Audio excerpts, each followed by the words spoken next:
Hello my friends, today we're going to talk about Colombia and Singapore. And who is going to come out victorious on a scale of which country should you visit to? Well, the clear winner is obviously Colombia. It is in South America. You are surrounded by the Amazon. Then you've got the Mediterranean Sea. On the other side, you've got the Pacific Ocean. You can also go to a place called Salento. The reason it's so good, not only is it in the heart of the coffee region, it's also in the area where they have the largest palm trees on the planet. And they are huge. You can go on incredible hikes through there, have the world's best coffee, and while you're having that coffee, you can see a toucan. When you're in Guatape, they have a very famous rock. It's called El Peñón, and it offers one of the most insane views over Colombia. You can see the town with its beautifully colored houses and shops, the rivers around there, and sit up there and have a coffee. If you want to see some fake titties and fake lips, you go to Singapore. But Colombia, it's all real, baby. Singapore has the best infrastructure among the top best cities. Also, the Singaporean government motivates free trade, which leads to international investment opportunities from multinational giant companies. Aside from this, the country also considered to be as a regional hub for a foreign exchange. This makes Singapore the most competitive country, yet safe, dynamic and business-oriented. You meet many expats from Australia. Amazingly equipped shopping malls with decent yet hygiene food from all over the world. Exotic fruits and anything you want.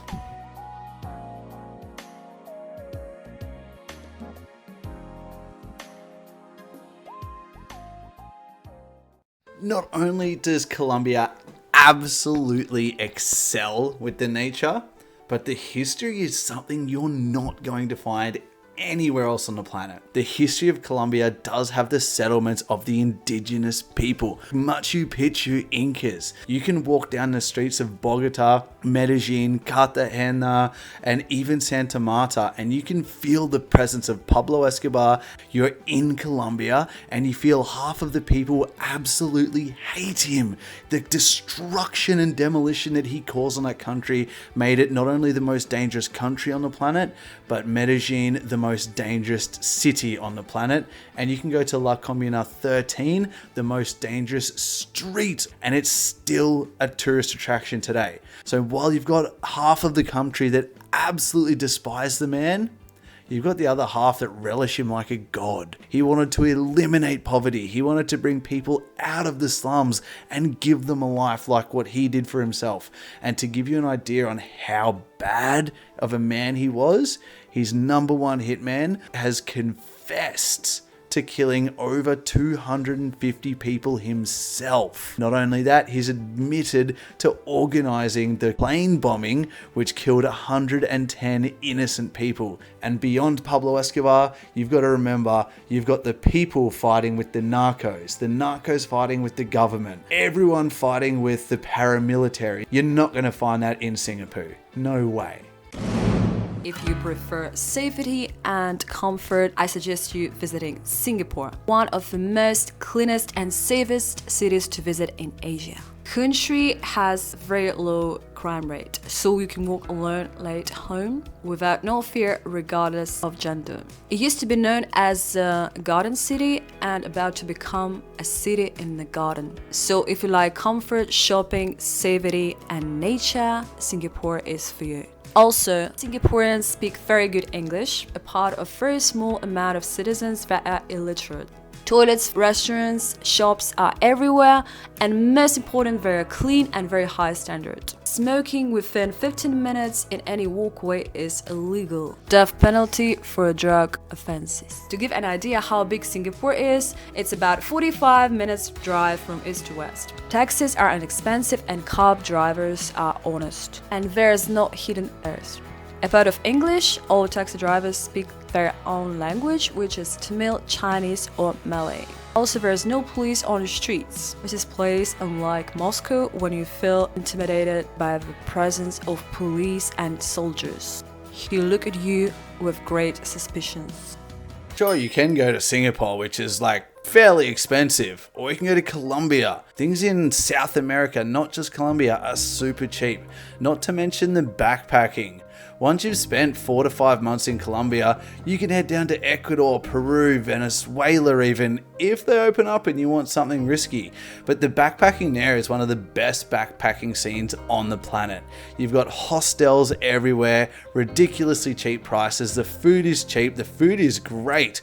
If you love fresh fruit and fresh juices, you've got Amazonian fruits. They cost little more than a couple of cents each, and they have one of the highest senses of adventure anywhere. The police officers, they do feel a little bit over the top on you. Like, there is a lot of corruption there that you should be aware of. You do have to have some level of experience in travel before you go there, but the risk is so highly paid for the sense of adventure. The prices you get, you put in a fraction, you take out a lot. That country will give you something that nowhere else on the planet can. Despite of Singapore is quite small, there's a lot of amazing places such as Little India, Chinatown, Marina Sands, and of course famous Red Light District. Chinatown is a sharp contrast to the rest of the city, with low-rise buildings and a culture bursting into the streets.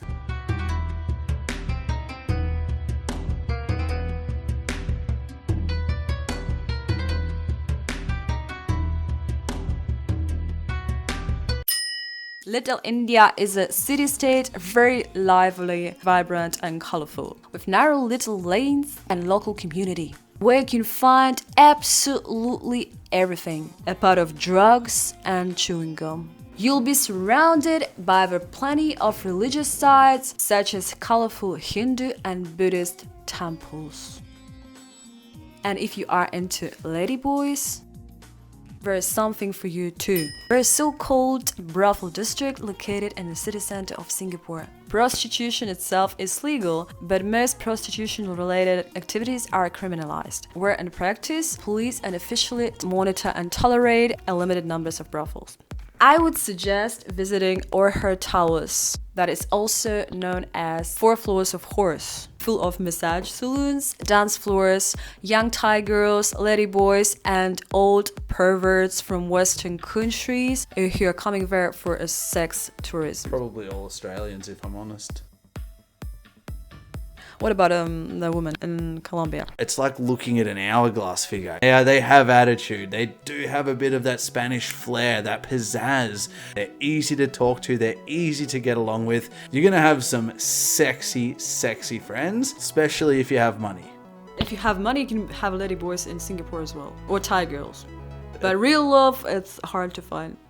There's a lot of rich men in Singapore. Also, the number of rich people rose up last year despite the pandemic. So if you love non-stop, warm, buzzing, and extremely humid tropical climate, being able to find food anytime you want, then Singapore is for you. And don't forget about Red Light District. There you have it, guys. You've got chicks with dicks or good old Colombia. Thank you very much for watching our video, guys. Please put like, dislike and comment below what you like the most, Colombia or Singapore, and where you would like to go if you have enough money. Don't forget to subscribe to my YouTube channel, pressing notification bell, and I'm gonna see you next week with our new video. India versus Australia. And we're not even talking about cricket. The end.